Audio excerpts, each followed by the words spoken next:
Simple things explained simply में आज हम रेक्टम से संबंधित बीमारियां के बारे में बात करेंगे। ऐसे नाजुक से टॉपिक के कारण इसकी बहुत ज़्यादा चर्चा नहीं होती है, मगर ये बहुत इम्पोर्टेंट है, खासकर आजकल ये जो मौसम चल रहा है उसके अंदर। 4 मुख्य लक्षण होते हैं इसके।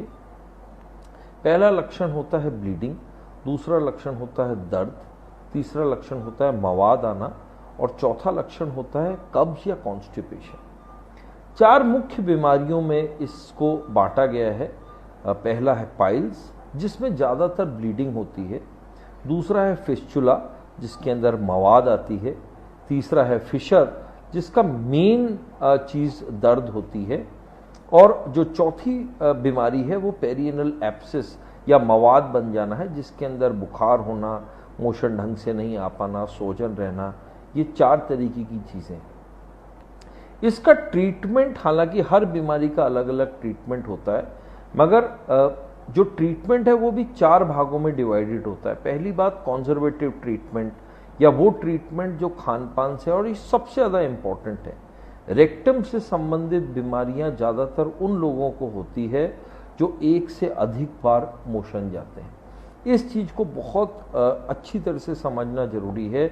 रेक्टम के अंदर एक मसल होती है, उस मसल को जो हमारे शरीर में ऐसे बनाया गया है कि एक ही बार वो खुले, मोशन बाहर निकले और फिर उसको 23 घंटे चाहिए उस मसल को रिपेयर करने के लिए। ऐसे लोग जो बार बार मोशन जाते हैं, उनकी वो जो मसल है, उनकी वो जो बॉडी है वहाँ, उसमें डैमेज हो जाता है और इसी के कारण पाइल्स, फिशर, फिस्चुला, एब्सिस जैसी परेशानियाँ होती। तो सबसे पहली बात, अगर आपको इन सब बीमारियों से बचना है या है और इसको ठीक करना है, तो इसकी शुरुआत सबसे पहले एक बार मोशन जाने से हो।